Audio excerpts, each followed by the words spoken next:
Tonight, a critical test in the race for the White House. 5 Republicans battling to become their party's 2024 presidential nominee. The candidates ready to make their case on why they're prepared to be commander-in-chief amid 2 wars on the world stage, how they plan to tackle stubborn inflation, and how they can unite a deeply divided electorate. Who is best to take on President Biden? And can any of them first beat former President Trump, who's far ahead in the polls? The candidates are here. Florida Governor Ron DeSantis, former UN Ambassador Nikki Haley, entrepreneur Vivek Ramaswamy, former New Jersey Governor Christie, and South Carolina Senator Tim Scott. From NBC News, the Republican presidential debate. Live from the Adrian Arst Center in Miami, Florida.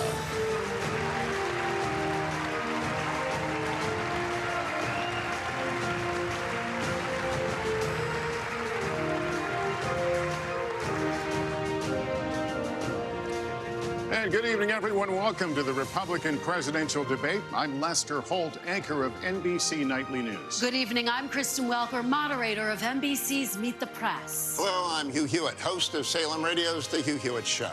We are now just 68 days from the Iowa caucuses when Republican primary voters will begin to determine their party's nominee for president. Tonight, we'll question 5 candidates seeking that nomination on how they're best prepared to be commander-in-chief. And, of course, how best to bring down prices impacting Americans across the country. We have 2 hours for a serious debate on the issues that matter most to Republican voters. Candidates will have 1 minute and 30 seconds for answers and the opportunity for a closing statement. Follow-ups will be at the discretion of all of us at the table, the moderators. Invoking a candidate's name or policy does not necessarily mean the mentioned candidate is entitled to a response. We want to caution all the candidates not to interrupt or speak over your fellow debaters. If you talk over each other, the voters can't hear you. And given the critical issues we're facing specifically on the world stage, we want everyone to hear every word you have to say. Continued interruptions may result in loss of additional questions. And to our audience, please hold your applause so that the candidates can be heard. With that said, let's have a good debate. All right, our first question, the opening question, is one for all of you. Donald Trump is the first ex-president in more than 100 years to run for the White House again, and he remains popular among Republican primary voters as his legal challenges mount. Governor DeSantis, let me begin with you on this one. Speak to Republican voters who are supporting Donald Trump. Why should you and not him be the Republican nominee to face Joe Biden a year from now? This country is in trouble, and the elites that have put us here, they don't care about you. They don't care that you're having to grapple with higher grocery prices or have higher gas prices. They don't care that your family's less secure because of the open border that's allowed drugs and even terrorists to come into this country.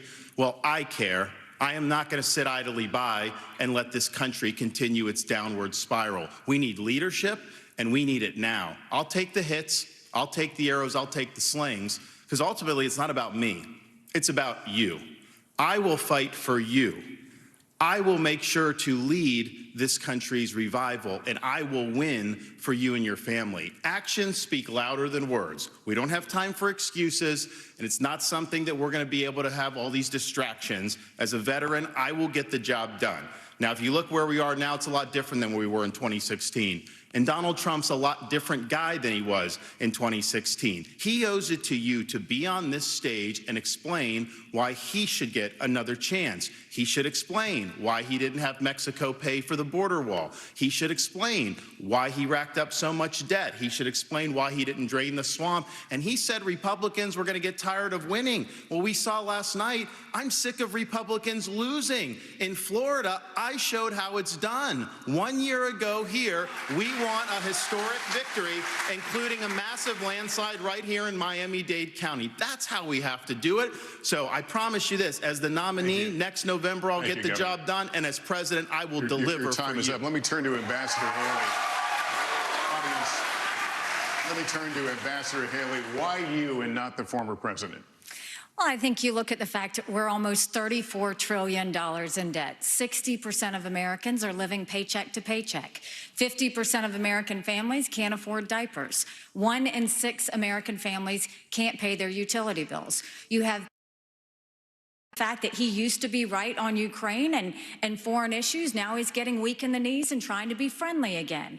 I think that we've got to go back to the fact that we can't live in the past. We can't live in other headlines. We've got to start focusing on what's going to make America strong and proud. And that's what I'm focused on doing. Let's make sure we pay down our debt. I think we need an accountant in the White House. Let's make sure that we have transparency in the classroom. As a mom, I know what that means. Let's make sure we secure our borders so that our families are safe. Let's get crime down, because our families want to know that they can be safe no matter where they go.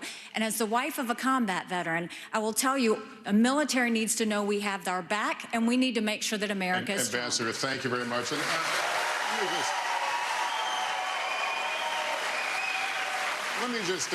let me just caution the audience. Let's not go down this road. We've asked you to please, keep restraining yourselves, and would be helpful so we can hear the candidates, because these are important issues and the voters want and need to hear them. Mr. Ramaswamy, let me turn to you. Please make your case. Why should you be the nominee and not the former president? I think there's something deeper going on in the Republican Party here, and I am upset about what happened last night. We've become a party of losers at the end of the day. It was a cancer in the Republican establishment. Let's speak the truth. I mean, since Ronna McDaniel took over as chairwoman of the RNC in 2017, we have lost 2018, 2020, 2022, no red wave that never came. We got trounced last night in 2023. And I think that we have to have accountability in our party. For that matter, Ron, if you want to come on stage tonight, you want to look the GOP voters in the eye and tell them you resign, I will yield my time to you. And frankly, look, the people there are cheering for losing in the Republican Party. Think about who's moderating this debate. This should be Tucker Carlson, Joe Rogan, and Elon Musk. We'd have 10 times the viewership, asking questions that GOP primary voters actually care about, and bringing more people into our party. Do you think the Democrats, we've got Kristen Welker here, do you think the Democrats would actually hire Greg Gutfeld to host a Democratic debate? They wouldn't do it. And so the fact of the matter is, Kristen, I'm going to use this time because this is actually about you in the media and the corrupt media establishment. Ask you, the Trump-Russia collusion hoax that you pushed on this network for years, was that real, or was that Hillary Clinton made up disinformation? Answer the question. Go. Mr. Roberts. Sorry. This is how we get our country back. We need accountability, because this media rigged the 2016 election. They rigged the 2020 election with the Hunter Biden laptop story. Mr. Ramaswamy, and they're going to rig this election. Your time is up. Accountability. Let me turn to Governor Christie. Why you, audience, let's not do this. Let's not do this. Let's let the candidates speak. Governor Christie, why you and not former President Trump? Well, Lester, look, you said it at the beginning of the debate. We are dealing with extraordinarily important issues facing this country right now. We have our greatest ally in the Middle East under fire from a terrorist group that has committed to wiping them and every Jewish person in this world off the map. We have Ukraine with Vladimir Putin, a communist KGB dictator who wants to put the old band back together. He's starting in Ukraine, and he's going to move to the Baltics and Poland after that. We have inflation in this country that is choking every American family that wants to try to rise up and give their children a better life. And tonight, we need to decide which president is going to be the one to tackle the big issues, who's going to make this country look once again, not just inward, but look outward at the world and say America is the country, the indispensable nation that makes this a safer world. And in a safer world, American innovation, American hard work has always been the thing that has driven our country to greater things. I'm going to be the president who will do those big things. We're not going to be small, and I'll say this about Donald Trump. Anybody who's going to be spending the next year and a half of their life focusing on keeping themselves out of jail and courtrooms cannot lead this party or this country, and it needs to be said plainly. Governor, thank you. Let me turn to Senator Scott. Senator Scott, you've said former President Trump can't win. Make your case to Republican voters. Well, certainly. What I would say without any question is that the truth of my life destroys the lies of the radical left. We need a president and a candidate who will actually help our base solidify and attract independent voters into our party. The Great Opportunity Party is now winning back African-American voters and Hispanic voters because we are working on a foundation based on faith. Our nation is facing some deep challenges. It is the loss of faith in this nation that is a part of the erosion that we're seeing every single day. It's restoring faith, restoring our Christian values that will help this nation once again become the city on the hill. When Ronald Reagan talked about the city on the hill, he was coming from Matthew 5. When President Lincoln talked about a house divided, that was Mark. Our founding documents speak to the importance of a faith foundation. You don't have to be a Christian for America to work for you, but America does not work without a faith-filled Judeo-Christian foundation. I would be the president that helps us restore faith in God, faith in each other, and faith in our future. Without that focus, none of the issues, the policies matter. We have to get back to being a nation that is, in fact, the city on the hill, that believes in each other enough for us to fight for that future. Senator Scott, thank you. We're going to turn now to the challenges facing the next commander-in-chief. You'll all be fielding questions first from me and the Republican Jewish Coalition, and then from Kristen and Hugh. So as we continue forward, the Israel-Hamas war is barely a month old. Tonight, Israeli troops are fighting inside Gaza City with over 200 hostages who remain captive there, and civilian casualties mount inside Gaza. As President of the United States, what would you be urging Israeli Prime Minister Benjamin Netanyahu to do at this moment? Governor DeSantis. I would be telling Bibi, finish the job once and for all with these butchers, Hamas. They're terrorists. They're massacring innocent people. They would wipe every Jew off the globe if they could. He cannot live with that threat right by his country. That Hamas should release every hostage and they should unconditionally surrender. I'm sick of hearing the media, I'm sick of hearing other people blame Israel just for defending itself. We will stand with Israel in word and in deed, in public and in private. And I can tell you, as governor, I actually did something about it. Biden's neglect has been atrocious. We had Floridians that were over there after the attack. He left them stranded. They couldn't get flights out. So I scrambled resources in Florida. I sent planes over to Israel, and I brought back over 700 people to safety. There could have been more hostages had we not acted. And I'll tell you this, I met the first plane load when they came to Florida, and one of the mothers pointed to a 6-year-old daughter, and she said, my daughter had been saying the last 2 nights, Mommy, I don't want to hear any more bombs, no more rockets. I just want to get back to Florida. So there's a difference between words and deeds. We acted and we saved lives. Thank you. Ambassador Haley, what would you do? What would you be urging Prime Minister Benjamin Netanyahu to do? Would you consider a humanitarian pause, for example? The first thing I said to him when it happened was I said, finish them.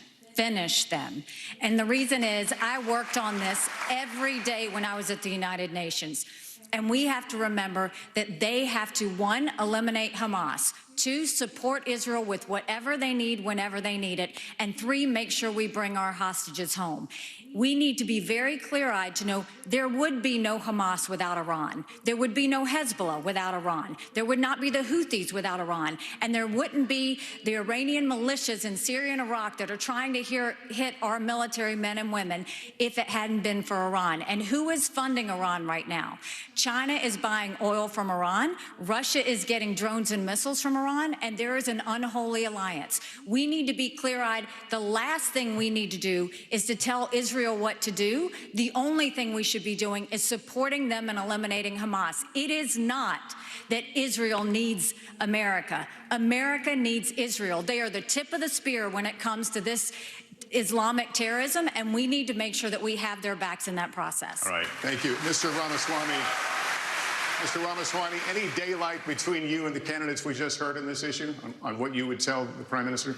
Not in terms of what I would tell the Prime Minister, no. In fact, I would go one step further. The founding vision of Israel was based on the idea that they don't want to depend on anybody else's sympathy or direction in defending themselves. So what I would tell Bibi is that Israel has the right and the responsibility to defend itself. I would tell him to smoke those terrorists on his southern border, and then I'll tell him as President of the United States, I'll be smoking the terrorists on our southern border.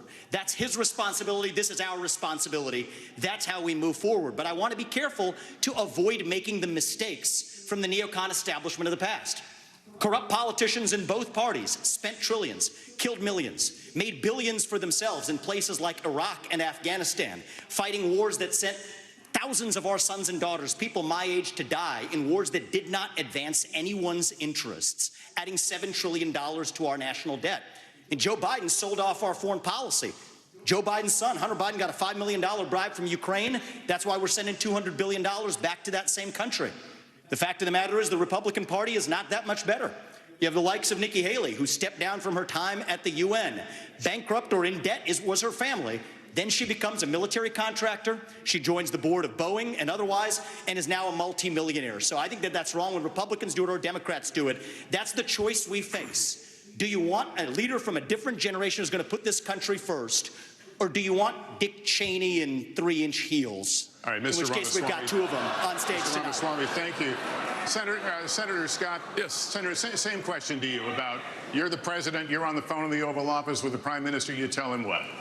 Well, number one, I would tell Prime Minister Netanyahu, not only do you have the responsibility and the right to wipe Hamas off of the map, we will support you. We will be there with you. We'll stand shoulder to shoulder. There will be no daylight. But I would change the station a little bit, though, and head back home to America.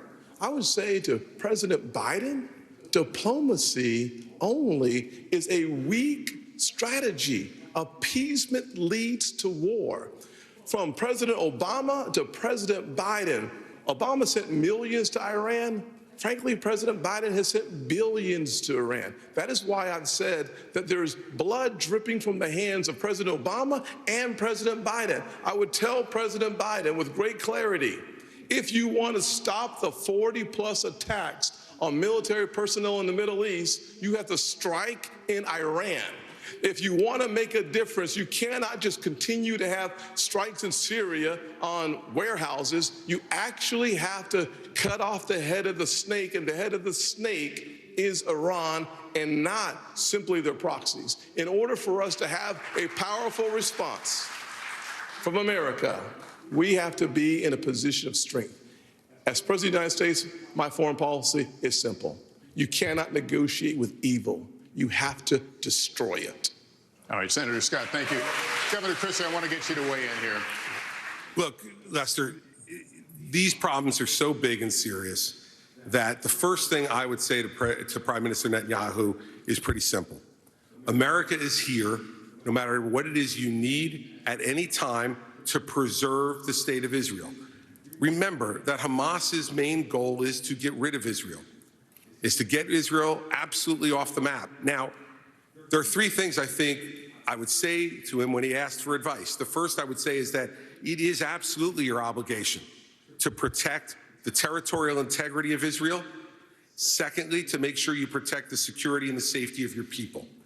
Every time something happens to compromise either one of those things, it creates greater unrest in the entire region. Second, you must go in and make sure that Hamas can never do this again.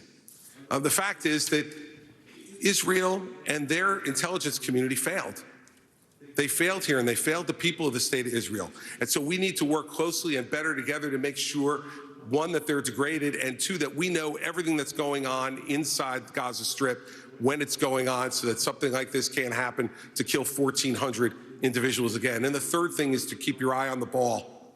Make sure that we continue to isolate Iran, work with the reasonable nations in the Middle East, the other Arab nations who want to partner with you, and make sure that we continue to isolate Iran so that their only friends in the world are the part of the evil foursome: China, Russia, Iran, and North Korea. Christie, thank you very much. And we're going to continue in this vein right now with a question from Matthew Brooks. the CEO of the Republican Jewish Coalition, a partner of the Republican National Committee in this debate. Here it is. Given attacks by Iranian-backed proxy groups on U.S. military bases in Syria and Iraq, attacks that have wounded approximately 24 of our U.S. servicemen, do you support the use of military force by the United States against Iran? Governor Haley, would you please answer that? Yes, I'd first like to say they're 5-inch heels, and I don't wear them unless you can run in them. We've got two of you on stage. The second thing that I will say is I wear heels. They're not for a fashion statement. They're for ammunition. What we need to be doing for Iraq and Syria is, first of all, the idea that our men and women could be targeted and that we've allowed almost 100 hits to happen under Biden's watch is unthinkable. We need to understand this is Iran giving the green light, telling them what to do, and we shouldn't be doing the tit for tat like what Joe Biden has done. We need to go and take out their infrastructure that they are using to make those strikes with so they can never do it again.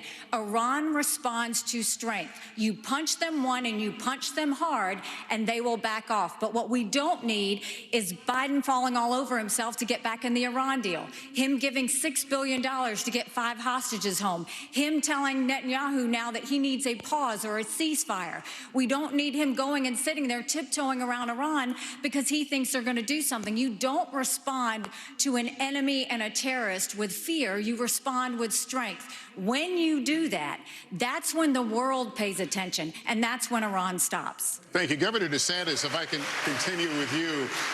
Just today, the U.S. launched another one of its limited airstrikes against targets in Syria, this time Iranian-linked facility. How far would you go militarily to hold Iran accountable? Well, first, Matt, thanks for your question, and I appreciate what you've done over the last month. I know it's been very difficult for the community, and appreciate you guys rallying together in difficult times. I actually served in Iraq back in the day, and we had al-Qaeda in Iraq. You had Shia militias that were funded by Iran that were killing hundreds and hundreds of U.S. troops. And as commander-in-chief, I am not going to put our troops in harm's way unless you're willing to defend them with everything you have. Biden has them out there. They're sitting ducks. He's doing glancing blows. That's just inviting more attacks from the Iranians.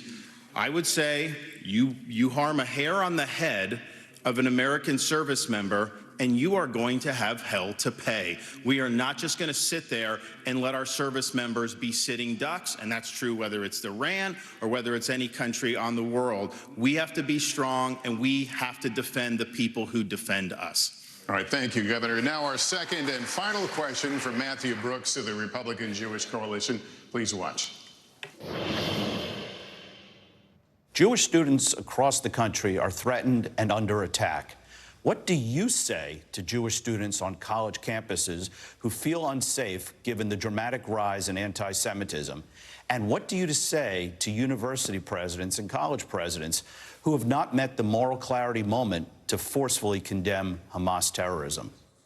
Mr. Ramaswamy, would you like to take that one? Absolutely. I think the scourge of anti-Semitism across this country, including at places like my alma maters and places like Brooklyn Bridge in New York, it's sad to see, but here's what history teaches us. Anti-Semitism is a symptom of a deeper cancer in a country and a society that is lost, and we are lost.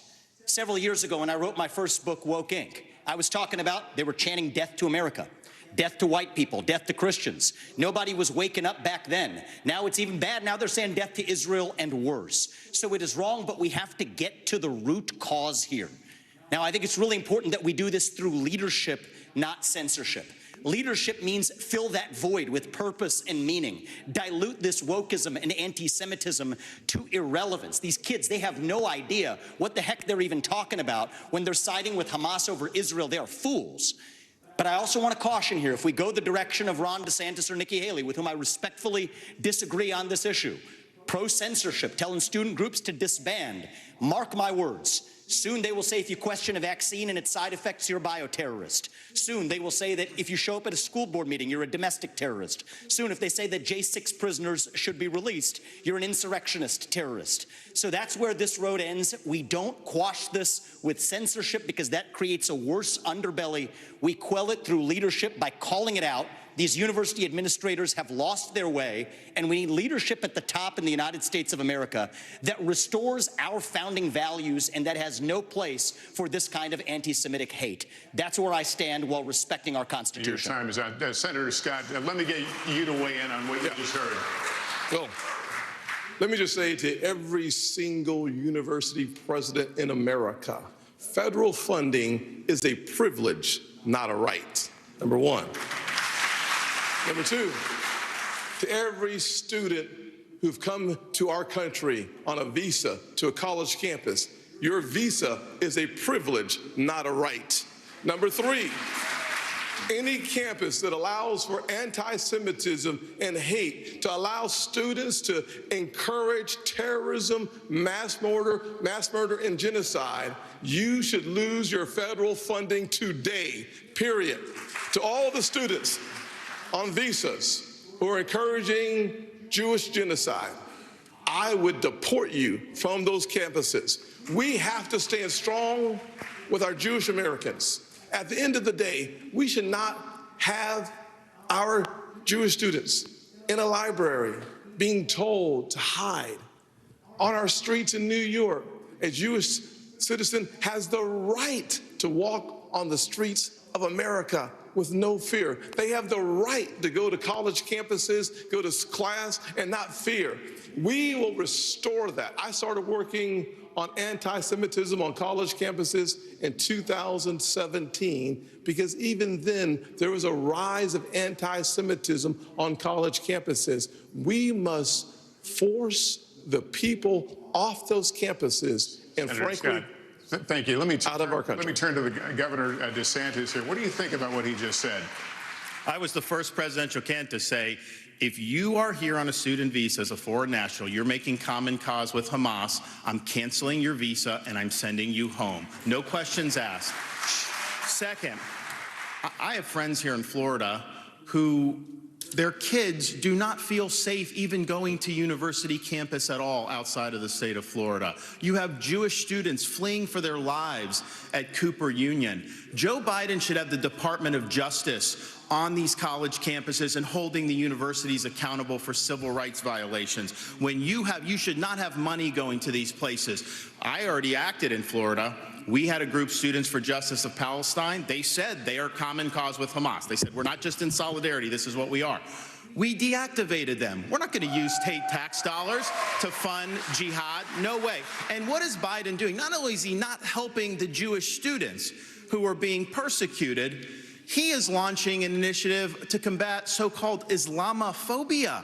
No, it's the anti-Semitism that's spiraling out of control. Right. That is what we have to confront. And as president, I can tell you this, we are not going to stand for this on college campuses any longer. All right, Governor, thank you. Let me turn to Governor Christie. And considering what he just said, you led a state with a sizable Muslim population. Last month, as you know, a 6-year-old Palestinian-American boy was killed in Illinois by his landlord. His mother was also stabbed more than a dozen times in what has been charged as a hate crime.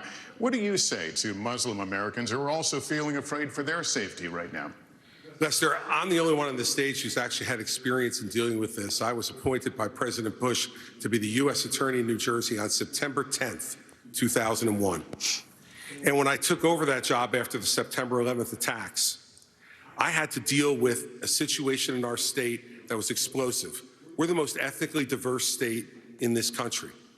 And so first, we heard credible reports about Jewish students and synagogues being threatened in our state in the aftermath of 9/11. We made sure that we sent federal agents to those synagogues and we protected them, and the same thing should be being done now. At the very same time, I personally went from mosque to mosque in New Jersey and met with the leaders of those mosques and with the members of the mosques, and I said to them, law enforcement is on your side to protect you, regardless of your religion, if you are going to comply with the law. And we developed fabulous relationships with Muslim Americans all across the state of New Jersey, and we stopped any hate crimes that were going on either against Jewish Americans in New Jersey or Muslim Americans in New Jersey. It takes leadership, Lester, to know how to do this. You must work with both sides. Both sides need to know it, but let us never have a false moral equivalence between Hamas and Hezbollah and the Jewish people. The Jewish people stand for right and justice, and Hamas and Hezbollah stand for death. Governor Christie, thank you. Ambassador Haley, what do you say to Americans who are simply afraid right now in this current environment that we're talking about? I think, you look at the country, and the country is all out of sorts. I think, look at what these kids are dealing with on college campuses. What makes me so angry is not only do you have the kids barricaded in the library, they've said they were going to shoot up the kosher dining hall. You've got kids' dorm rooms who are being set on fire because they have something related to Israel on their doors. No person should ever feel in danger like this. And this is what I would say about our college presidents, is if the KKK were doing this, every college president would be up in arms. This is no different. You should treat it exactly the same. Anti-Semitism is just as awful as racism, and we've got to make sure they're protected. And for everybody that's protesting on these college campuses in favor of Hamas, let me remind you something. Hamas said death to Israel and death to America. They hate and would kill you too. And the idea that they're talking about genocide for the Jewish people, that's not the values of America. That's not us. We're better than that. We don't need to celebrate terrorists. We don't need to celebrate genocide. We don't need to celebrate violence towards anybody. We need to go back and soul search in our country and remember what we are about. And we are about taking care of people, not going and making them live in fear because some other terrorist activity says they want to destroy them. Ambassador, thank you. Kristen. Lester, thank you. This is another question for the entire field, so you will all get a chance to respond. But Senator Scott, I'd like to start with you.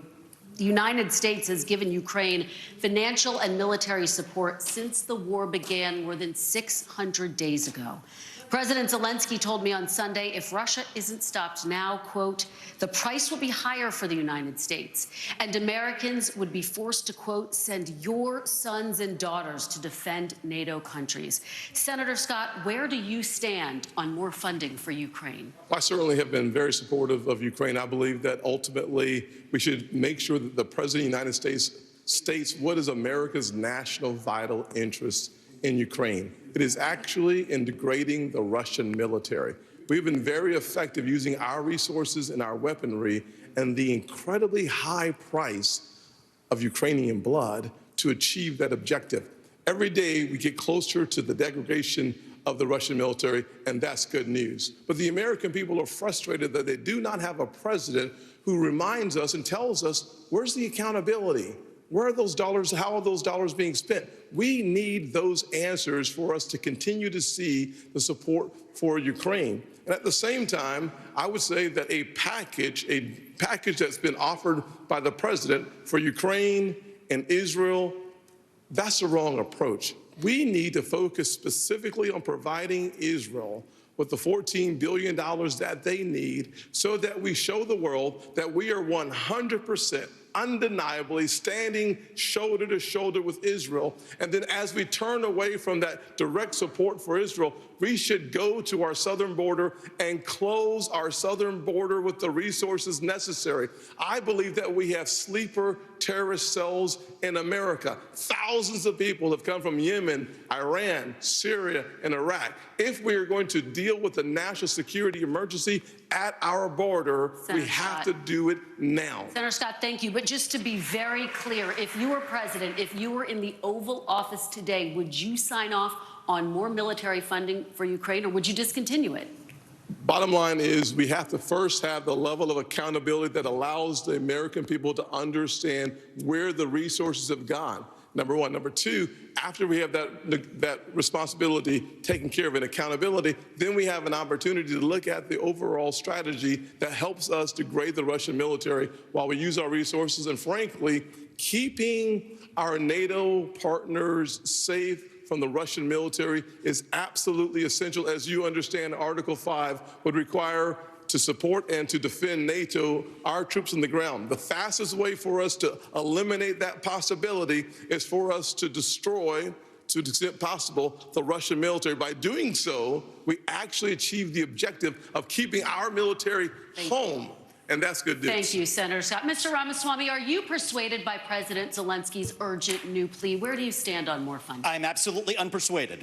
And I'm actually enjoying watching the Ukraine hawks quietly, delicately tiptoe back from their position as this thing has unwound into a disaster.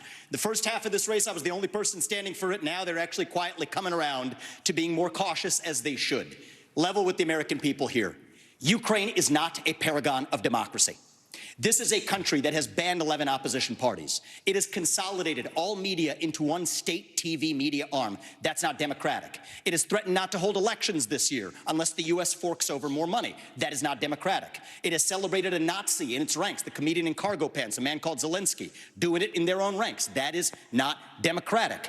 More facts for you that you won't hear from the mainstream in either party or the mainstream media.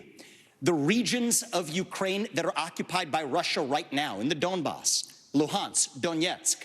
These are Russian-speaking regions that have not even been part of Ukraine since 2014, that other people probably couldn't name those provinces for you.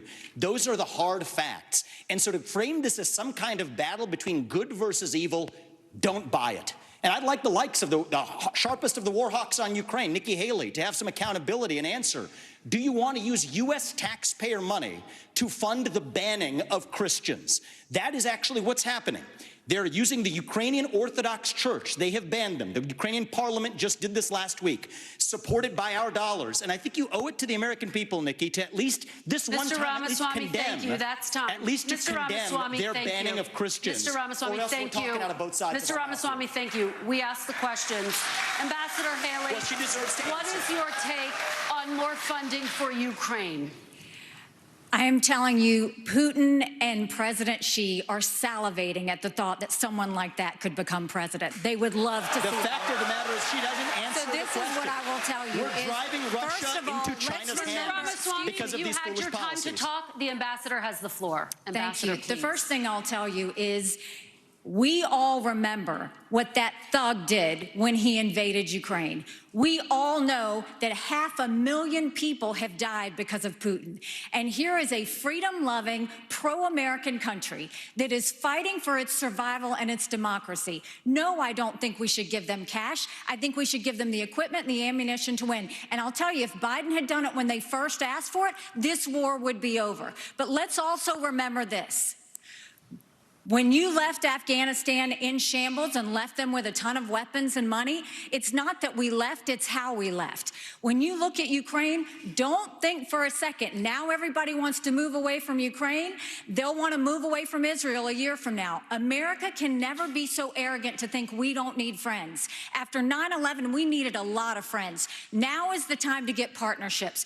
This unholy alliance between Russia, Ukraine, and China is real. There is a reason that Taiwanese want us to support the Ukrainians. It's because they know that China's coming after them next. There is a reason Ukrainians want us to support Israelis, because they know that if Iran wins, Russia wins. Ambassador, we have to see the combination of the three. Ambassador, thank you. Governor Christie, what is your take, and how long should Americans be expected to help fund the war in Ukraine?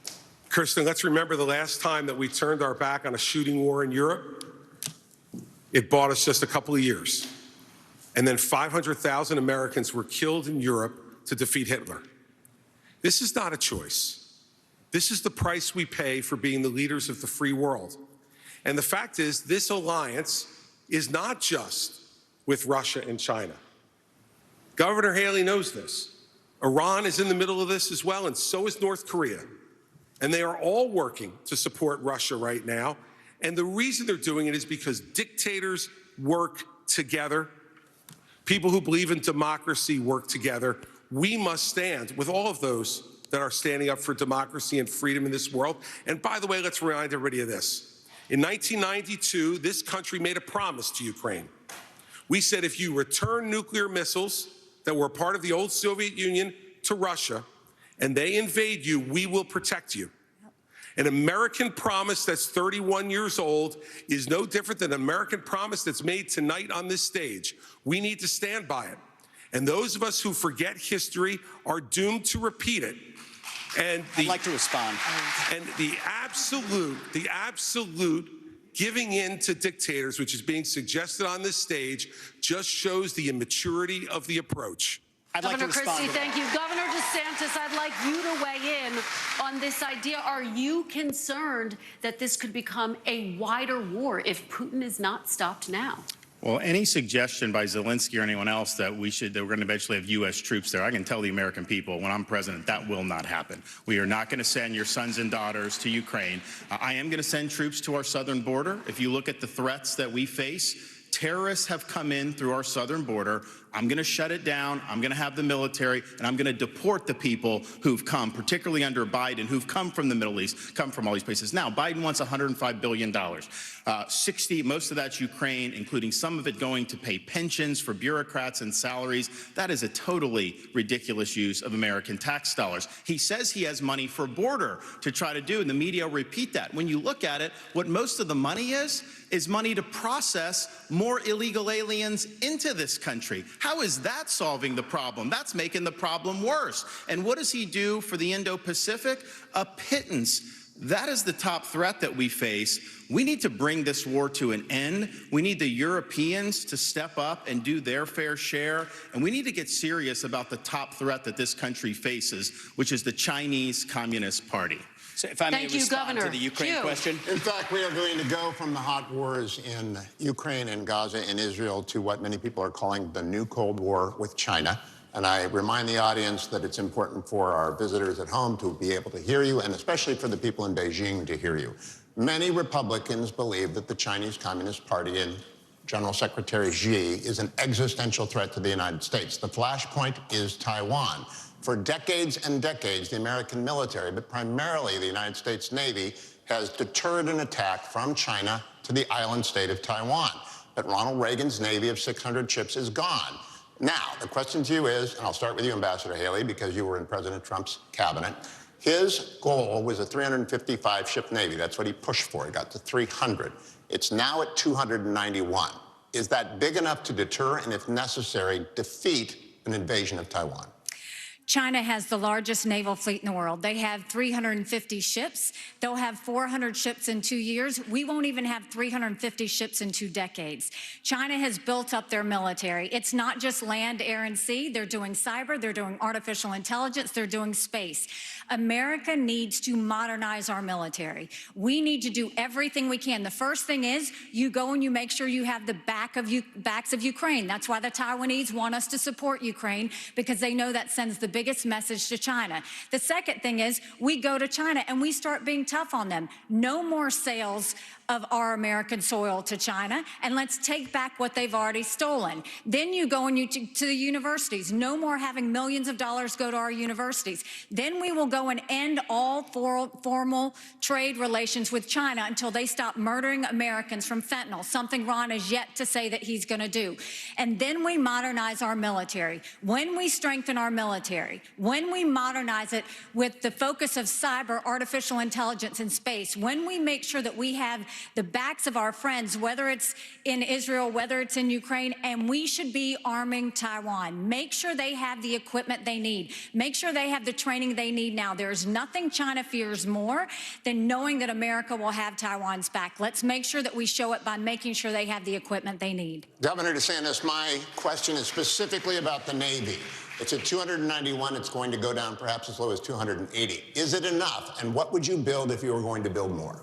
Not enough. We have to have the ability to back up a strategy of denial of President Xi's ambitions. And if China is able to be the world's leading superpower, that will affect you and your family in ways that are going to be very bad. They will export authoritarianism all around the world as the cost of doing business. They will impose things like social credit scores and internet monitoring. So this is to this generation what the Soviet Union was to the post-World War II generation. I've already released a plan. We're going to get to 355 ships at the end of the first term, 385 ships at the end of the second term, but we're going to have a path to 600 ships over the next 20 years. I think the future of freedom is going to be determined in the Indo-Pacific. We have a strategy not just military, but decoupling from the economy and fighting them here at home with their cultural. You know, Ambassador Haley said somehow I wasn't doing. She welcomed them into South Carolina, gave them land near a military base, wrote the Chinese ambassador a love letter saying what a great friend they were. That was like their #1 way to do economic development. In Florida, I banned China from buying land in this state, and we kicked out on our universities, and we kicked the Confucius Institutes out of our universities. We've recognized the threat, and we've acted swiftly and decisively. Senator Scott, you've been in the Congress since 2011. Defense spending has fallen over that entire period of time. Where are we going to get the money, and what would you build, and what kind of ships to deter China from attacking Taiwan? Well, two major problems with the question. Number one, we do not have currently a defense industrial bank to allow us to have the kind of production that we need in order to keep America safe. Frankly, if we are not prepared to fight and engage in 3 continents at the same time, think about where we are today. In the Middle East, we are in the midst of trying to back our strongest ally. In Eastern Europe, we've seen our resources and our weaponry help degrade the Russian military. The Indo-Pacific, we have real challenges. The long-term threat is China. Immediate threat is our southern border. In order for us to have the military to fight 3 different continents at the exact same time, we are going to have to invest heavily in our military, but we're also going to have to invest heavily in an industrial base so that we can hit our objectives from a military perspective, not only with our ships, but also with our planes. We are so old as a military that in order for us to recalibrate, we're going to have to invest. One of the things I do in my Made in America strategy is we create more than 4 million new jobs by having high-tech manufacturing come back to America, decoupling from China, so that we focus our attention on creating that industrial revolution that will be necessary for us to achieve the goal of having a military that is ready to be lethal and come home safe. Thank you, Senator. Mr. Ramaswamy, I'm looking for specifics. What would you build? Where would you build it? When would they be in the water? How big would the fleet get? First answer is end the toxic divest to invest program. For people who don't know about that, we're decommissioning ships in the South China Sea. The foundation of war is economics. Rebuild our defense industrial base at home.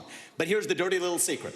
Our actual defense industrial base depends on China for the supply chain, for the F-35 jets, for the ships that we're building. Think about this.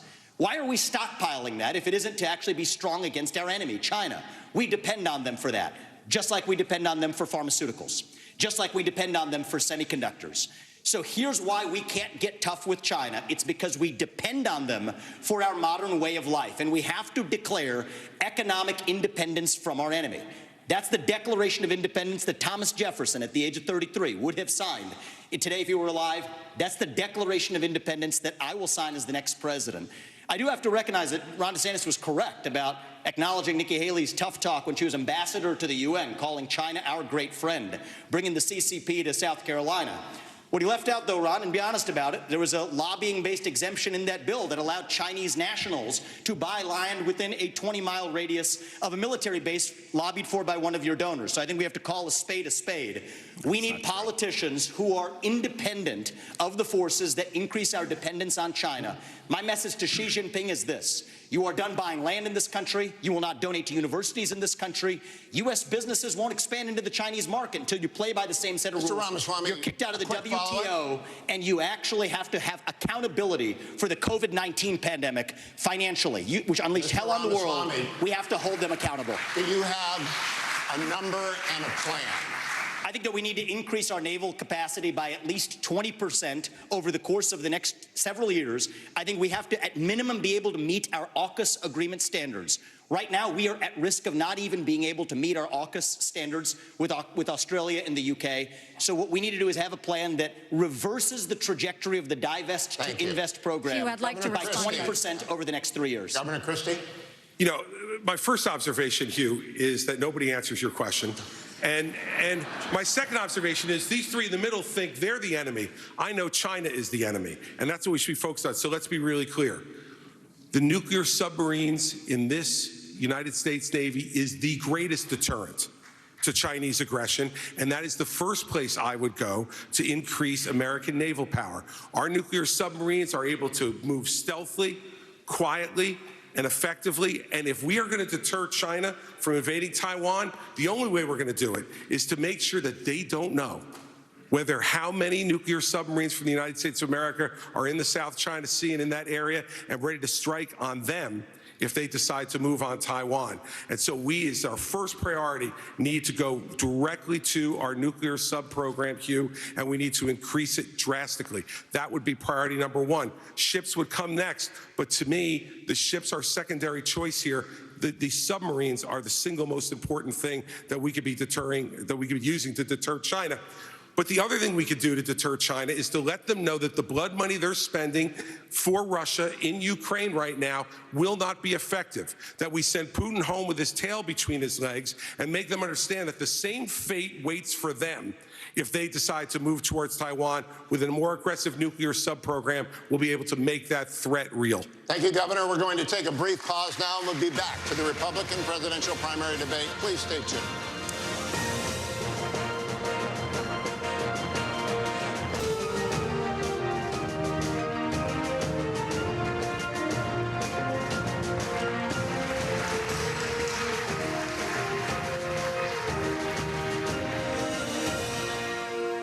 And welcome back to tonight's NBC News Republican presidential debate. Once again, here's Hugh Hewitt. Thank you, Lester. We're going to stay on China, and we're going to talk specifically about TikTok.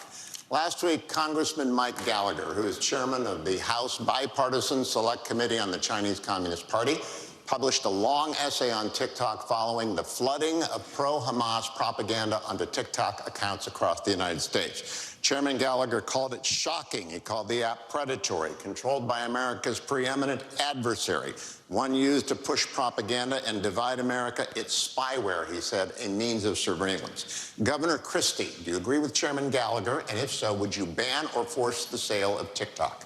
I agree 100% with Chairman Gallagher, and let me say this. TikTok is not only spyware, it is polluting the minds of American young people all throughout this country, and they're doing it intentionally.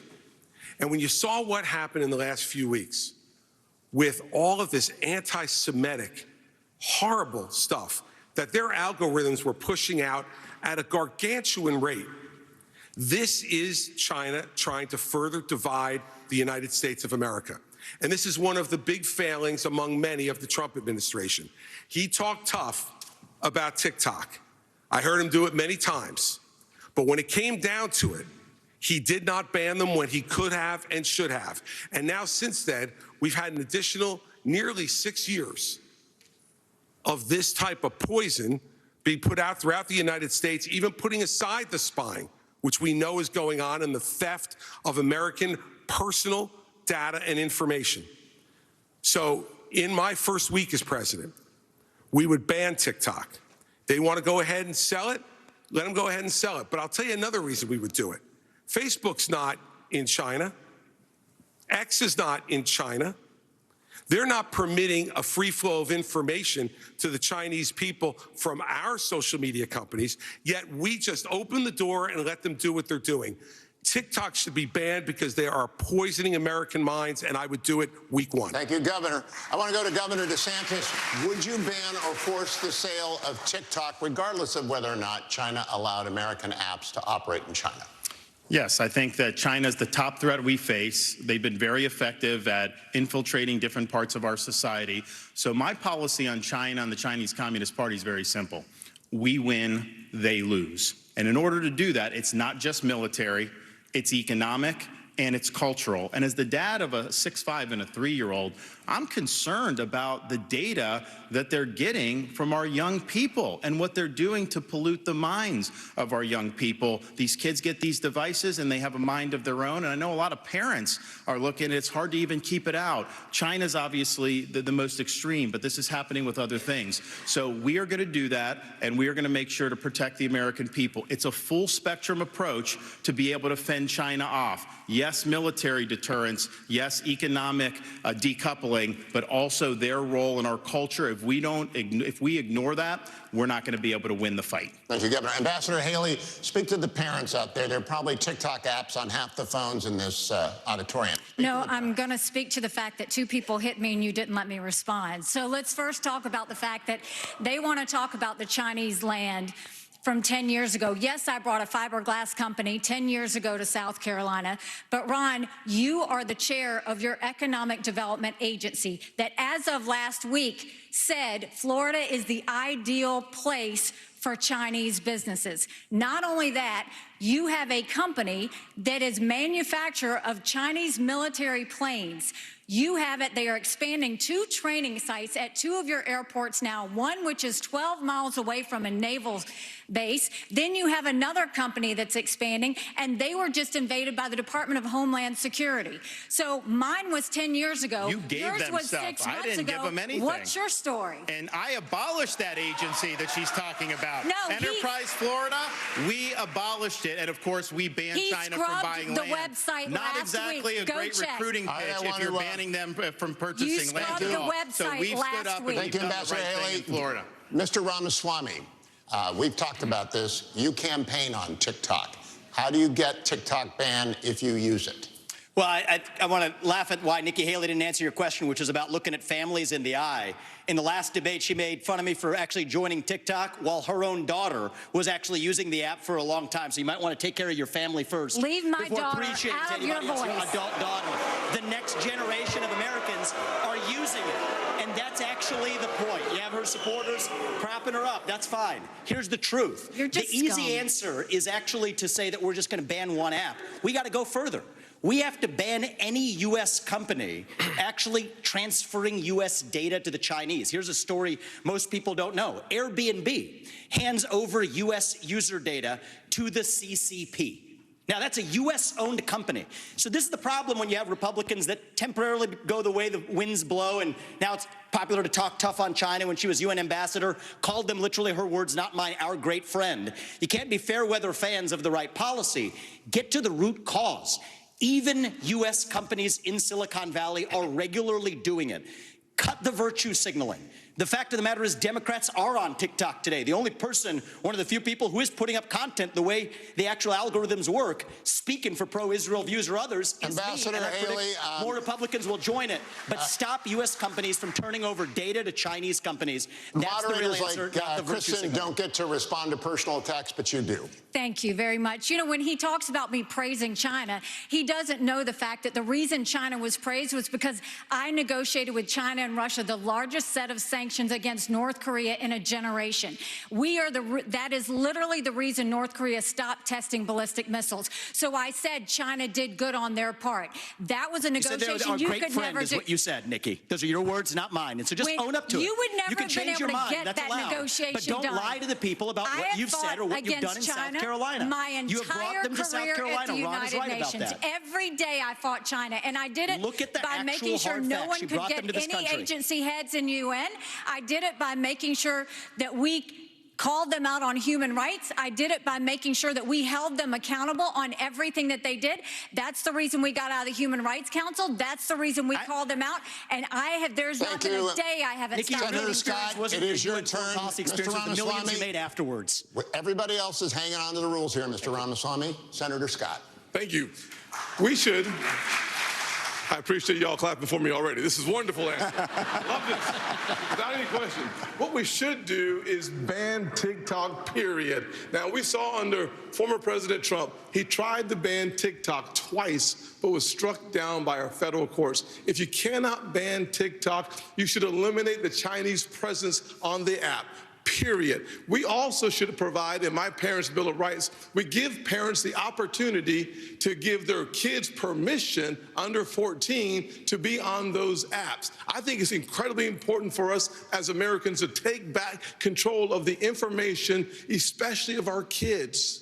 Where does it go? We should know that. One of the ways that we get to know that is by having a parental consent. But if we can eliminate TikTok, that is a first step. But it's not just TikTok. China continues to spy on our kids, but they're also buying our farmlands. We talked about that several times there. We have to make sure that we use the tools that are in our toolkit to stop China from buying farmland near our bases. The third thing we have to do is make sure that they stop stealing our intellectual property. They're literally stealing our IP to compete against us. In my administration, we stopped that day one, and we start making sure that we create six-figure income for jobs made in America through my strategy. Kristen. Hugh, thank you so much. We're now going to talk about Venezuela, where millions have fled political and economic turmoil. Many Venezuelan immigrants are settling right here in Florida. Former President Trump and President Biden have taken different approaches to Nicolas Maduro's regime with little result. Former President Trump put economic pressure on Venezuela and backed one of Maduro's rivals. President Biden temporarily eased sanctions to encourage electoral reforms. Governor DeSantis, do you see the political situation in Venezuela as a threat to the United States, and what would your approach be? We should never rely on Venezuela for oil like Biden has had to go beg. I'm going to unleash all of America's energy potential. On day one, I'm taking all the Biden regulations, the Green New Deal, ripping it up and throwing it in the trash can where it belongs. We're going to lower your gas prices.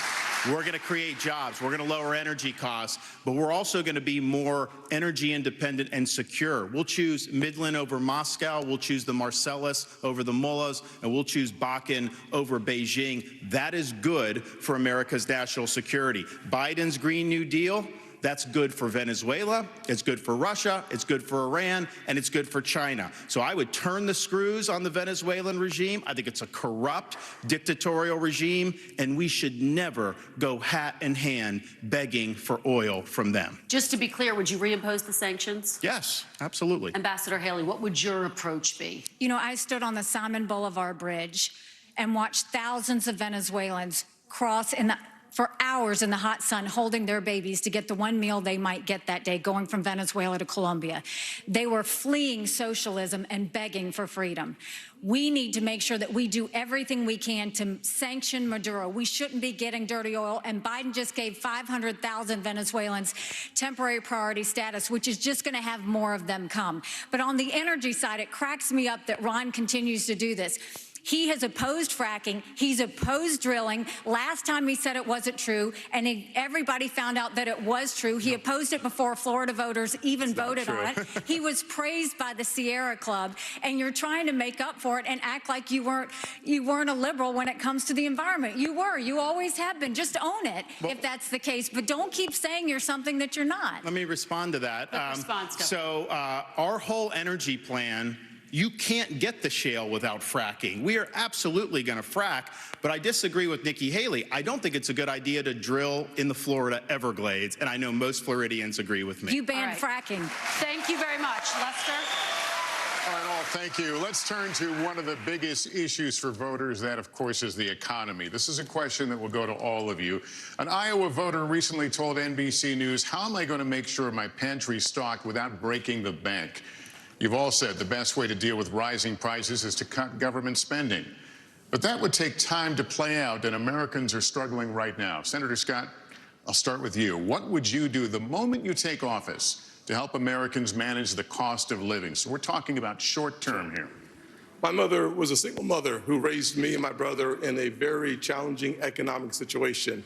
The first thing I can tell you is that when your gas prices are 40% higher right now than they were just a little over 2 years ago, that's not a problem for my mama. That was a crisis. The first thing I would do as President of the United States is I would sign the XL Keystone Pipeline and start seeing resources flow. Second thing I would do is make sure that there's certainty and predictability so that those folks who have the leases in our country would have the certainty and predictability to go ahead and become energy independent. We should focus not just on being energy independent, we should focus on being energy dominant. America is the home to more energy resources than any other country on the planet. We can reduce the price of energy, we can reduce the price of food and the price of electricity if we focus on my build here, don't borrow from China plan that is embedded the Made in America strategy, creates 10 million new jobs in 3 different areas. One is innovation. Second is the high-tech manufacturing. And the third is the energy economy. We have an opportunity as Americans to actually export the surplus energy that we create in our nation and disconnect from China and from murderous dictators and tyrants around the world. Your time is up, but let me just follow up. Sure. The idea of pumping gas, of turning on pipelines, that doesn't make gas cheaper that day. I'm talking about you become president. What can you do specifically to help people feel better about their situation or be better with their situation? Well, actually, it does, to be honest with you. The way that the economy works is it works on the ability to anticipate excess supply versus the demand. When that happens, confidence drives our prices down because we know there's going to be a greater surplus. When you allow for those who have leases to actually start drilling, to start using those leases for more energy excavation, you put our economy in the strongest position. And as a result of that, prices start going down. That is the kind of economy that, as President of the United States, I would lead this nation to making sure that we first use the resources in our own country and not going outside of our country in order to achieve our objective. You know, Proverbs 22:7 reminds us that the borrower is slave to the lender. We have become an indentured servant too often to countries like China. By having an energy economy, we start allowing this nation to once again return. Senator, thank you. Let me ask ask the same question to Governor DeSantis. Can you give us some, you ticked off a number of things a moment ago, but some specific examples of ways that would put people on a better economic footing right away? So I started off working minimum wage jobs. I did $6 an hour as an electrician's assistant. I worked all kinds of things to be able to get through school. And I did that because I believed in America, if you work hard and get the most out of your God-given ability, you can get ahead. And what's happening now, many of you are working hard and you're falling further and further behind.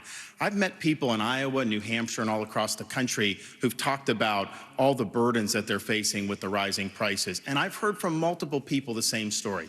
When they go grocery shopping, what they now do is they figure out what they have to take out of the cart once it's ringing up, because it rings up so much faster and so much higher at the cash register that they can't afford the full cart of groceries anymore.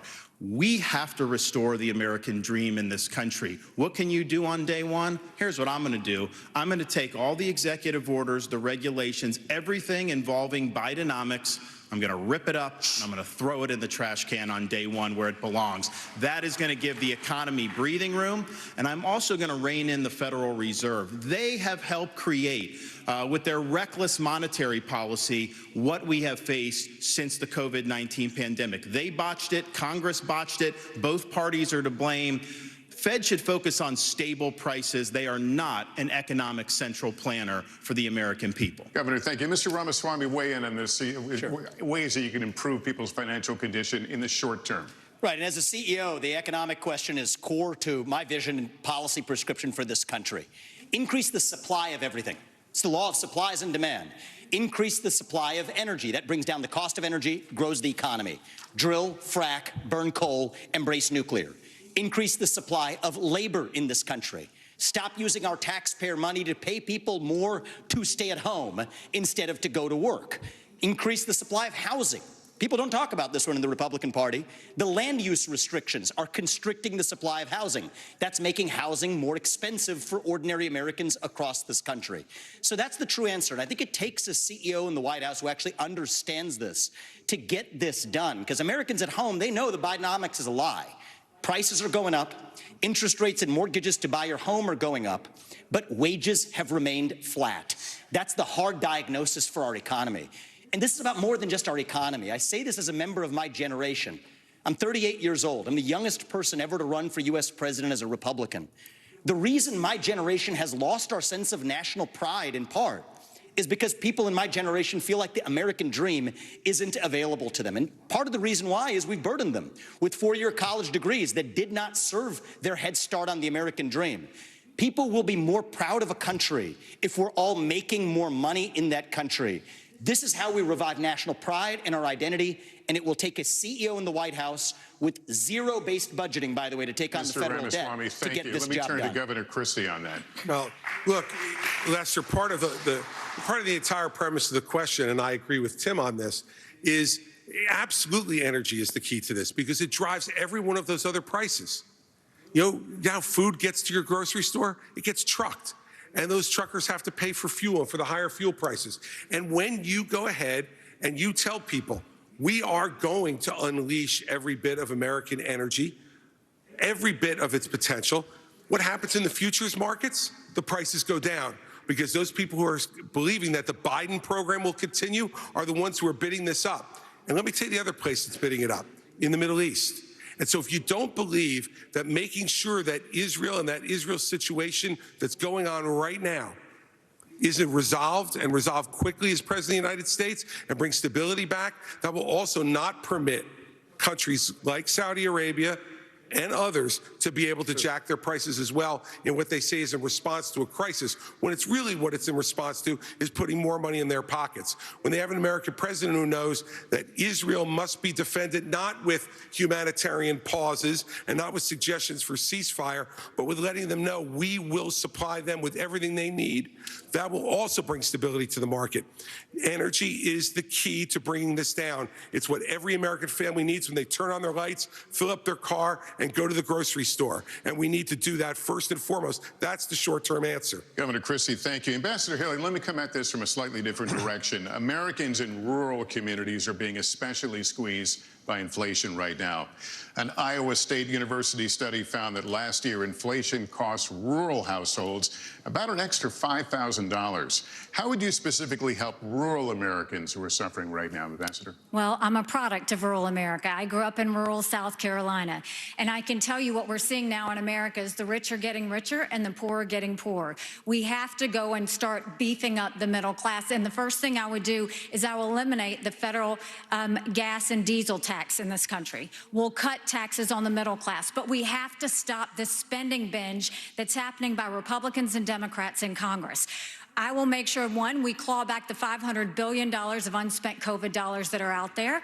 Instead of 87,000 IRS agents going after middle America, we'll go after the hundreds of billions of dollars of COVID fraud that exist, one out of every $7. We'll stop the spending, we'll stop the borrowing, we'll eliminate the earmarks, and I'll veto any spending bill that doesn't go back to pre-COVID levels. That will cut trillions and allow us to be safe. We also need to be not energy independent, energy dominant. We are blessed with resources, let's do it.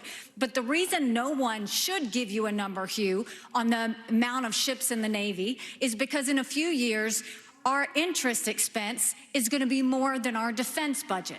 So no one can give you that number realistically without first tackling what's happening with the financial situation. It would be a false number to give you that. We have got to understand this is a crisis. It is a national security concern. If we don't deal with what's going to happen with that interest expense in a few years, we're going to look like Japan, and we can't let that happen. The strong dollar matters. Ambassador, thank you very much. Kristen. Americans could see Americans could see their Social Security benefits drastically cut in the next decade because the program is running out of money. Former President Trump has said, quote, under no circumstances should Republicans cut entitlements. Governor Christie, first to you. You have proposed raising the retirement age for younger Americans. What would that age be specifically, and would you consider making any other reforms to Social Security? Sure, and we have to deal with this problem. Now, look, if we raise the retirement age a few years for folks that are in their 30s and 40s, I have a son who's in the audience tonight who's 30 years old. If he can't adjust to a few-year increase in Social Security retirement age over the next 40 years, I got bigger problems with him than his Social Security payments. And the fact is, we need to be realistic about this. There are only three things that go into determining whether Social Security can be solvent or not: retirement age, eligibility for the program in general, and taxes. That's it. We are already overtaxed in this country, and we should not raise those taxes. But on eligibility also, I don't know if out there tonight, and if you're watching Warren, I don't know if Warren Buffett is collecting Social Security, but if he is, shame on you. You shouldn't be taking the money. There are a lot of programs in this country that we all pay for that we don't get a direct benefit from. Food stamps is one of them. I've never, fortunately in my life, ever had me or my family on food stamps. But I'm glad it's there so that no one in this country goes to bed hungry at night if they have availability to that program. But I don't get a direct benefit.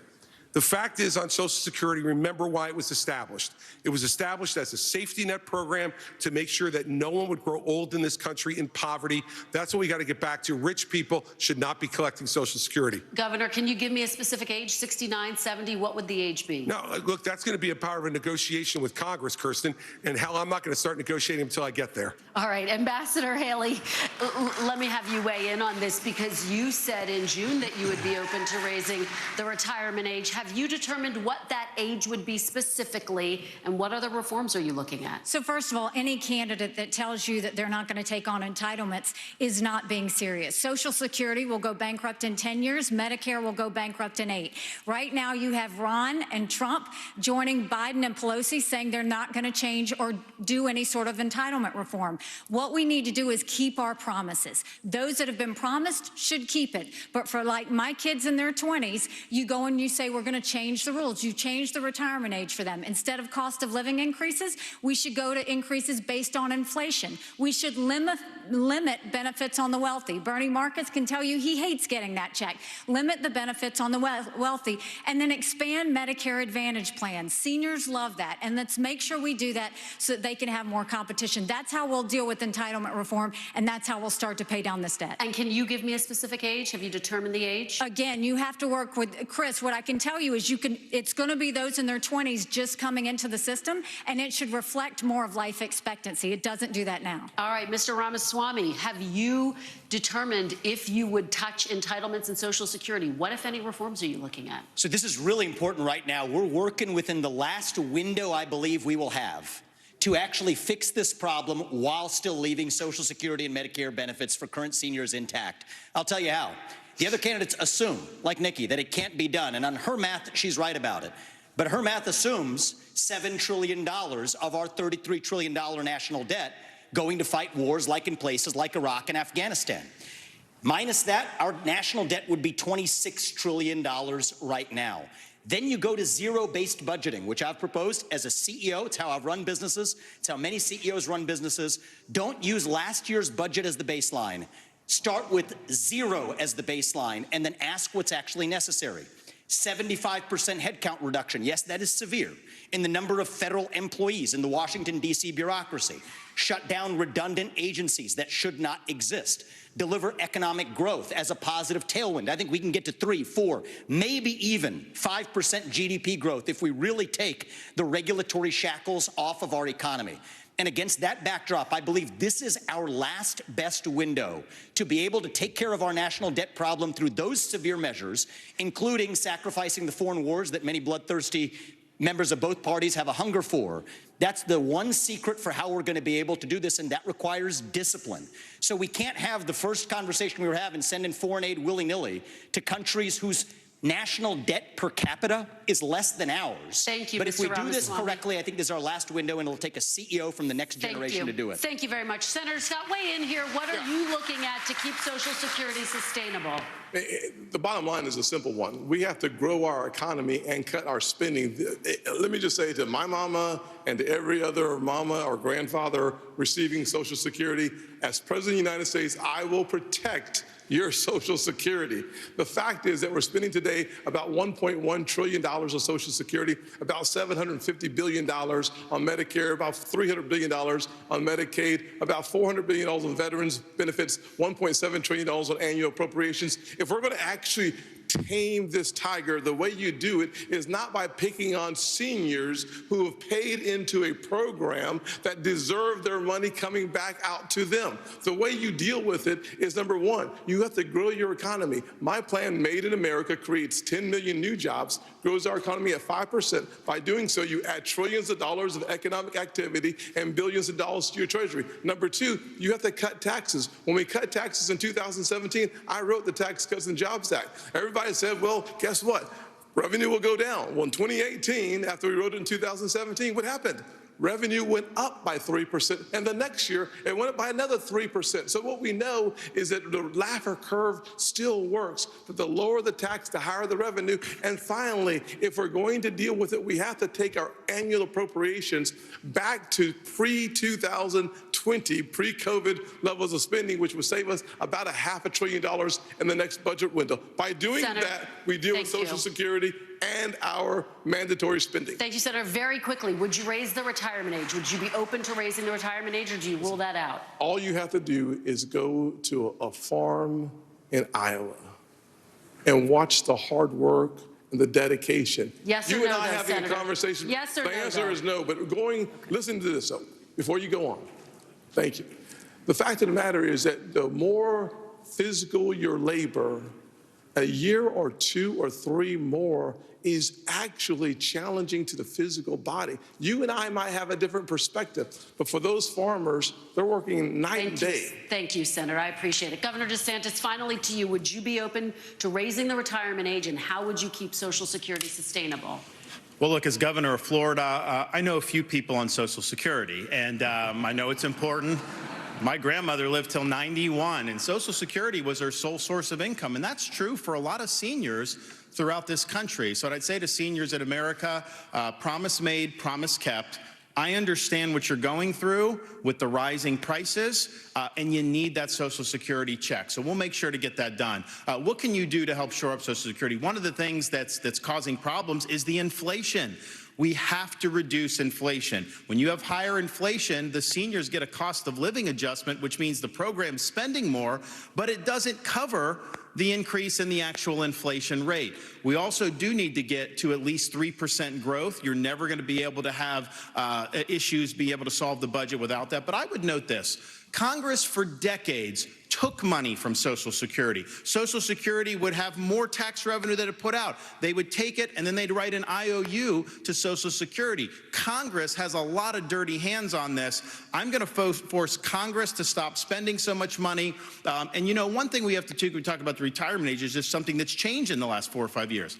Life expectancy in the United States is declining. So, Governor, in this yes country. or no? Would you raise it? Would you raise the retirement age? When life expectancy is declining, I don't see how you could raise it the other direction. So it's one thing to peg it on life expectancy, but we have had a significant decline in life expectancy in this country, and that's just a fact.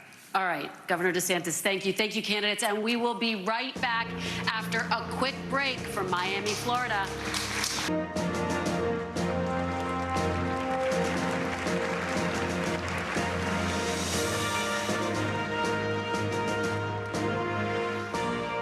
Welcome back to tonight's NBC News Republican presidential debate. Once again, here's Salem Radio's Hugh Hewitt. Thank you, Lester. When NBC News talks to voters, when I talk to voters every day, they all say that the border is a top issue. It can mean a lot of different things. It can mean 2 million people who crossed illegally last year.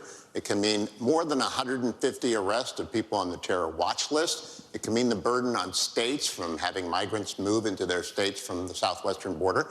But I want to talk about opioids specifically and fentanyl, and I'll start with you, Senator Scott. Tens of thousands of Americans' families have suffered a death to fentanyl. Young people sometimes die taking one pill. What can you do as Commander-in-Chief on the first day to stop fentanyl and the waterfall of it into this country? Well, number one, we should close our southern border. For $10 billion, we could close our southern border. For an additional $5 billion, we could use the currently available military technology to surveil our southern border to stop fentanyl from crossing our border. I've already led on legislation that would sanction the Mexican cartels. If you remember the path, the precursors come from China, then they are manufactured in Mexican labs, and then the Mexican cartels bring them across our border. By sanctioning their accounts and eliminating their cash, we starve them of what they need. Number one, closing our southern border makes it nearly impossible to get in. The military-grade technology is a backup, making sure that we not only stop 70,000 deaths in the last 12 months because of fentanyl, it also allows us to deal with the human trafficking travesty that is entering in our country in the same path. If we are going to deal effectively with 100,000 overdose deaths in our country and the 70,000 that is directly linked to fentanyl, we have to deal with our ports of entry and deal with our southern border. If we do that effectively, we have started reducing the challenge from the outside, and then we have to deal with the challenge on the inside, which seems to be connected to a mental health crisis that is spreading throughout our nation. Governor Christie, Senator Scott just mentioned ports of entry. 90% of the fentanyl that is seized in the United States is seized at ports of entry. We don't know what's coming in across the open southern border. You've been a United States attorney. You've taken on cartels. Can it really be done quickly? What would you do as president? It can be done quickly in two ways, Hugh, on fentanyl. The first way is exactly as you suggest, at ports of entry. We have to beef up what our law enforcement has in terms of technology. I would invest in that as president. We need to make sure that law enforcement has every tool at its disposal to do it. Secondly, on day one, I would sign an executive order that would send the National Guard to partner with Customs and Border Patrol, both at ports of entry and at the open ports of our border. Customs and Border Patrol agents are overwhelmed. There's 200,000 encounters a month over the last 11 months. We simply do not have the man and woman power at the border to be able to deal with it. And so dealing with both law enforcement, and you're right, we have done this, we can do this, but we got to give them the tools to do it, and technology is one of the biggest tools that we don't have enough of at the ports of entry. Now, we also need to lower demand, Hugh, in this country. And the way to lower demand is to start treating people again. You know, we started to do this before COVID, and we haven't done enough of it. And for every family out there tonight who has lost a loved one to fentanyl or to any other type of opioid overdose, what you know is all you want is a chance for them to win their lives back. When I'm president of the United States, we're going to call this what it is. It is a disease, like heart disease, diabetes, or any other disease like cancer that can be treated, should be treated. We not only have to stop supply, but we have to lower demand and save lives. Thank you, Governor. Governor DeSantis, you have talked about using United States Special Forces to attack the cartels where they manufacture the chemicals that come from China. How often, how many, what does that look like? Well, first, I was speaking to a dad who lost a son to fentanyl overdose. Son wasn't a drug addict. He had taken some pill that happened to be laced with fentanyl, and it was a fatal overdose. And when he told me, obviously the pain of losing a child is as bad as it gets, but he said what was salt in the wounds is that these elites in D.C. don't give a damn about what's going on in this country. They don't care that we have tens of thousands of opioid deaths, that the fentanyl's pouring in. They are not taking the type of action we need to. We're declaring it a national emergency on day one. I'm sending U.S. military to the border. I'm gonna stop the invasion cold. I am gonna deport people who came illegally. And I'm even gonna build the border wall and have Mexico pay for it like Donald Trump promised. How are you gonna do it? Yeah, Mexico's not gonna fork over money. We're going to impose fees on the remittances that foreign workers send to foreign countries. We'll raise billions of dollars. I'll build a wall. But we are going to designate the cartels to be foreign terrorist organizations or something similar to that. And we're going to authorize the use of deadly force. We're going to have maritime operations to interdict precursor chemicals going into Mexico. But I'll tell you this, if someone in the drug cartels is sneaking fentanyl across the border when I'm president, that's going to be the last thing they do. We're going to shoot them stone cold dead. Ambassador Haley, if the United States uses special forces in Mexico without prior notice to the Mexican allies to our south, what would your colleagues at the United Nations think about that? I don't care what my colleagues at the United Nations think. What I'll tell you is, first of all, you have to go to the source. We have lost more Americans than the Vietnam, Afghanistan, and Iraq wars combined. We lost 75,000 Americans last year. Go to the source. It is the reason why we'll continue to say we will end all normal trade relations with China until they stop murdering Americans. You watch how quick that flow stops. The second thing is we'll send special operations in to take out the cartels. We need to go to where they're distributing it, where the supply centers are, and take them out. We'll put 25,000 more Border Patrol and ICE agents on the ground and let them do their job. We will defund sanctuary cities. We will go back to the Remain in Mexico policy so that everybody stays in Mexico and they never get here in the first place. And instead of catch and deport, we'll go to catch and release. I'm sorry, instead of catch and release, we'll go to catch and deport. That is the way we'll deal with the border. Those are the things that we have to do going forward. But I do agree with Chris. One of the first things that we have to do is really focus on mental health and addiction centers. It is something that is needed in our country terribly because we don't deal with mental health, and someone who doesn't get care for mental health falls into addiction, and we owe it to them to treat it like the cancer that it is. Mr. Ramaswamy, special forces in Mexico, shoot them stone cold dead at the border? One thing I just want to say and how we're talking about this issue is, like Ron, I've actually met many parents across this country who have lost their kids to laced pharmaceuticals that have fentanyl in them. The only thing I would ask, Ron, I think you'd be on the same page with me on this. Let's not even call that an overdose. Right. That is not an overdose. That is poisoning. If you put that fentanyl in a Big Mac, we would not call that an overdose. You'd call it what it is. It's closer to bioterrorism. And I say that because as it uniquely relates to this crisis, that does warrant more aggressive means to deal with it. So there's a new presidential election in Mexico in 2024. People may not be aware of that. It's going to be someone other than Obrador, who has been a disaster in Mexico. I think he's even mentioned me obliquely in speeches to say that somebody who would do this shouldn't get anywhere near the White House. Well, AMLO, get out of the way. There's going to be someone else in charge. I hope to build a good relationship with that next president of Mexico. We'll use our own military to seal our own southern border. What we need to do is stop using our military to protect somebody else's border halfway around the world when we're short right here at home. Get serious about protecting this border. And then the other thing that hasn't been discussed is the northern border. I'm the only candidate on the stage, as far as I'm aware, who has actually visited the northern border. There was enough fentanyl that was captured just on the northern border last year to kill 3 million Americans. So we got to just skate to where the puck is going, not just where the puck is. Don't just build the wall, build both walls. Can't just complete the wall, use the military to seal the Swiss cheese for the tunnels that they're actually building underneath that wall. Thank you, Mr. Ramaswamy. Be practical and actually get this job done. Thank you. Kristen. Thank you, Hugh.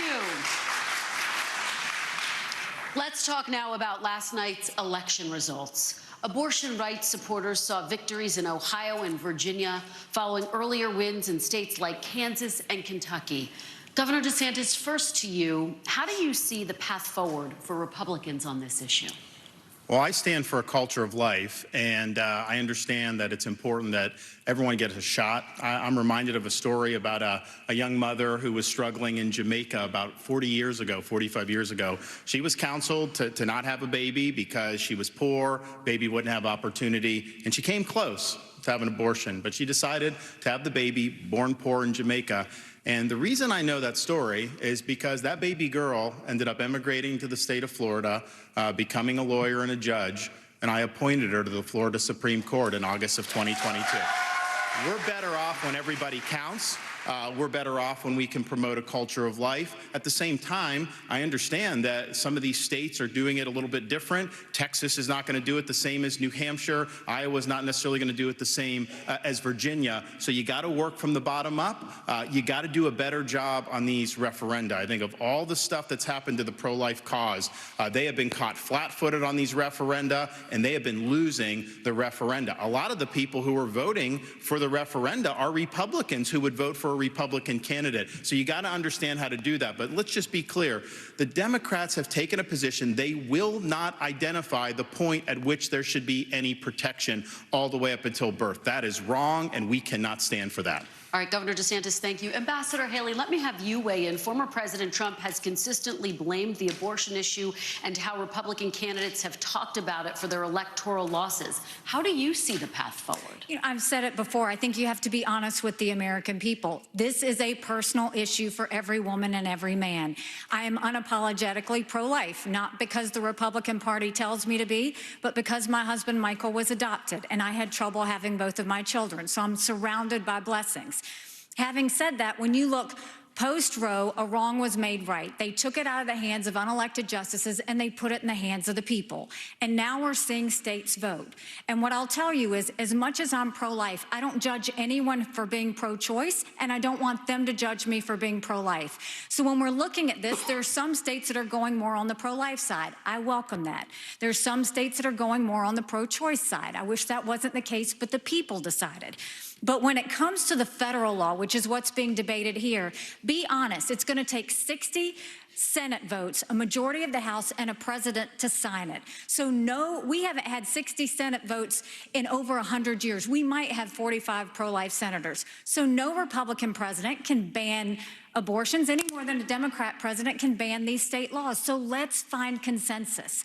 Let's agree on how we can ban late-term abortions. Let's make sure we encourage adoptions and good quality adoptions. Let's make sure we make contraception accessible. Let's make sure that none of these state laws put a woman in jail or give her the death penalty for getting an abortion. Let's focus on how to save as many babies as we can and support as many moms as we can, and stop the judgment. We don't need to divide America over this issue anymore.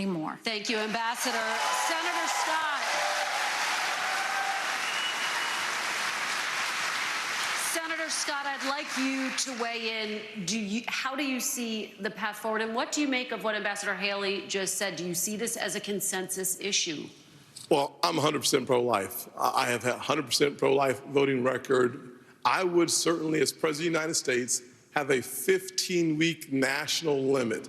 I would not allow states like California, Illinois, or New York to have abortion up until the day of birth. I certainly wouldn't not allow for governors, former governor, Democratic governor of Virginia, who talked about infanticide. We need a 15-week federal limit. 3 out of 4 Americans agree with a 15-week limit. 47 out of 50 countries in Europe agree with a 15-week limit. I would challenge both Nikki and Ron to join me at a 15-week limit. It is in our nation's best interest, and frankly, I think it's unethical and immoral to allow for abortions up until the day of birth. We have an opportunity in this nation to stop that reckless behavior from states like California, New York, and Illinois. I'd go a step further. In my parents' plan, we start by talking about funding, block granting resources to crisis pregnancy centers. We should support adoption. There are a number of ways that we can say to the expectant mother that we stand with you. We should not only be pro-life before the child is born, we should be pro-life after the child is born just as much. Senator Scott, thank you. Ambassador Haley, your name was invoked. Would you support a 15-week federal limit? I would support anything that would pass, because that's what would save more babies and support more moms. But you have to be honest with the American people, and I appreciate that Tim keeps calling me out for this. But Tim, there was a bill last year. Lindsey Graham sponsored it. You didn't even co-sponsor the bill. And then when you first were interviewed on this, when you ran, you wouldn't even say you were for 15 weeks. What I am saying to the American people is, let's see what we can agree on. Let's bring people together and decide what we can agree on. I will sign anything where we can get 60 Senate votes, but don't make the American people think that you're going to push something on them when we don't even have the votes in the Senate. It's important that we're honest about that. Let me go to Mr. Ramaswamy. Would you support a 15-week federal ban, and what is the path forward on this issue? I just wanted to say, I mean, I think Nikki Haley did invoke being honest, and I at least want to give credit to Tim Scott. He's honest about where he stood, and I think you should be honest, not making a political calculus, but to say, if a bill is served up, would you sign it? Here's my view on this. Speaking as a man, they say men have trouble speaking on this issue. I don't think we need to be that way. It was my home state of Ohio, I'm upset about this, yesterday, that passed a constitutional amendment that now effectively codifies a right to abortion all the way up to the time of birth without parental consent. Why? It's back to that Republican culture of losing. The Republicans did not have an alternative amendment or vision on the table. I know Ohio. I was born, raised, and I lived there. It's representative of the country. If in the state of Ohio we talked about access to contraception, adoption, and also here's the missing ingredient in this movement, sexual responsibility for men. We live in an era of reliable genetic paternity tests that are 100% reliable. So we can say men deserve more responsibility. So we can tell women we're all in this together. It's not men's rights versus women's rights. It's about human rights. And I come back to that case that Clarence Thomas spoke of. A pregnant woman walking down the street. She's assaulted. The unborn child dies in that assault. You find me one person in this country who says that that criminal does not deserve liability for that death. You won't find one. That says we share the same instincts on this issue, but we require, I believe, a different generation of leadership to actually lead us forward and unite the country on this with honesty. Thank you, Mr. Ramaswamy. Governor Christie, as you know, federal limits are important to a lot of Republicans. Where do you stand on this issue, and what is the path forward for Republicans? For 50 years, conservative lawyers have been arguing that the federal government should have absolutely nothing to do with this issue constitutionally because it's nowhere in the Constitution. And then Dobbs comes and we finally gain that victory, which was the creation of a constitutional right out of thin air that didn't exist. And now we have people running to say, let's short circuit the states from doing what they need to do, and let's go right to some type of federal ban at a certain number of weeks. And people on the stage have been all over the place, 20 weeks, 15 weeks, 12, 6. Look, the Frowners were really smart. And this is an issue that should be decided in each state. And I trust the people of this country, state by state, to make the call for themselves.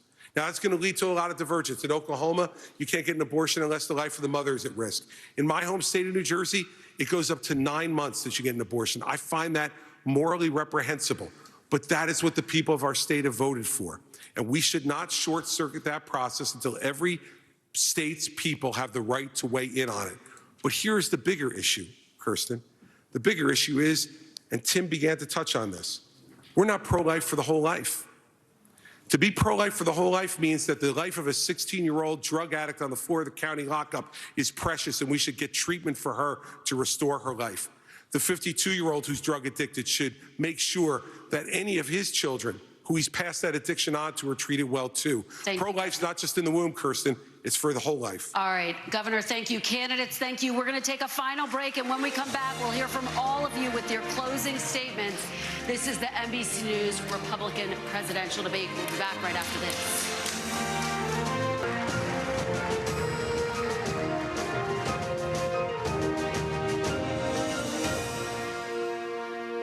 Well, welcome back, everyone. With only 2 hours for a debate, we know there are other major issues that are important to Republican primary voters. I'll ask you each to please use your closing statement to focus on any topic you didn't have time to address and why you and not former President Trump would be the party's best choice to tackle these important issues. You each have a minute. Senator Scott, we'll start with you. 1 minute. There's a crisis that is growing in our nation, and that crisis is cultural and spiritual. We need a renewal, a great awakening. We should reject the left's valueless, faithless, fatherless society. We should turn back to faith, patriotism, and individual responsibility. We should stop choosing victimhood and start choosing victory. We should stop kneeling in protest and start kneeling in prayer. There are basic truths that built this country. If you're able-bodied in America, you work. If you take out a loan, you pay it back. If you commit a violent crime, you go to jail. And if God made you a man, you play sports against men. I do not just want to... Audience, please. I do not just want to win the battle against Joe Biden. I want us together to win the war for our Christian conservative values that changed my life. Senator Scott, thank you. Governor Christie, you have That's why I'm asking you for your vote.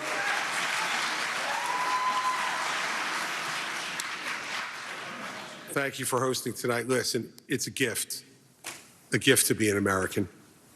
And I'm running for President of the United States because I'm tired. I'm tired of seeing the division. I'm tired of seeing the anger. And I could see in the eyes of Americans their exhaustion. Their exhaustion from the petty, personal politics that have taken over this country over the last number of years. I'm running for president to be a president of consequence, to do the big things, to make sure that America's role in the world stays number one, that we stand up for our friends and allies around the world, and we stand up for what we believe in right here at home. And it's not to eliminate our differences. Our differences has always been our strength as a country, not our weakness. But you can't truly say you love America unless you're ready to open up your heart to every American. I'm going to open up my heart to every American as president, and I will make sure that I return honesty, integrity to the Oval Office. We deserve and should accept nothing less. Governor, thank you very much. Let's go to Mr. Ramaswamy now. Your 1 minute. We've talked a lot about foreign wars tonight, but we're in the middle of a war right here at home. It's a war not between black and white or Democrat and Republican. It's between those of us who believe in our founding ideals and love this country and a fringe minority who hates the United States of America. And I think it's going to take a commander-in-chief to lead us to victory in that war, who first of all knows that we're in a war. Second of all, can't be captured by the special interests along the way. But third is from the next generation, somebody with fresh legs to lead us to victory. I'll shut down the deep state. I'll declare economic independence from China. I'll keep us out of World War III, and then revive national pride in this country. I also want to close with one message to the Democrat Party. End this farce that Joe Biden is going to be your nominee. We know he's not even the president of the United States. He's a puppet for the managerial class. So have the guts to step up and be honest about who you're actually going to put up so we can have an honest debate. Biden should step aside, end his candidacy now, so we can see whether it's Newsom or Michelle Obama or whoever else. All right, just Mr. tell us the Ramaswamy, truth so we can have an honest debate.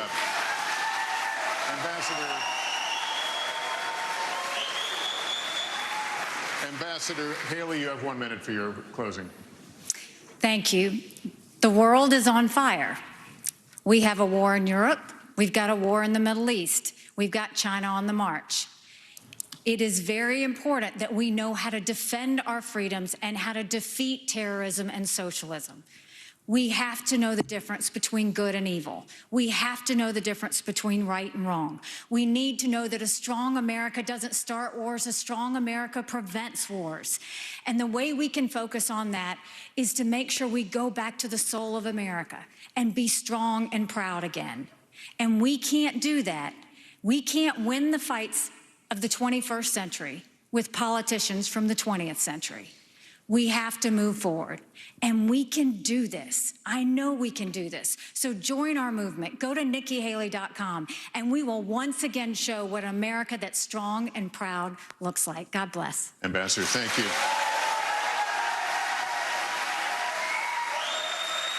Governor DeSantis, your closing. You have 1 minute. We must reverse our country's decline, and that is going to require leadership. I will take the hits, I will take the arrows, I will take the barbs, because it's not about me, it's about you. It's not about the past, it's about your future. We are going to fight for you. I am going to win for you and your family, and I'm going to lead this country's revival. As a veteran of the Iraq War and in the Navy, I will always put service above self as president. As the father of 3 young kids, I'm going to ensure that this country is left to the next generation in better shape than we found it. And as the governor of Florida, I delivered on all my promises, and you can trust me to deliver for you as the president of the United States. I am asking for your vote. I'll be a nominee that will be able to win the election. I will be a leader you can be proud of, and as your president, I will not let you down. God bless you. Governor DeSantis, thank you.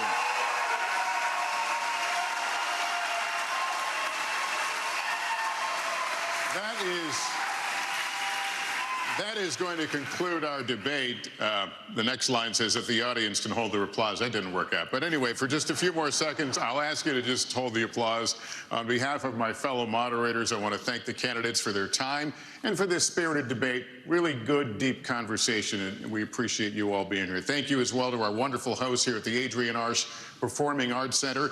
On behalf of the Republican National Committee and all of us at NBC News, good night, everyone, from Miami.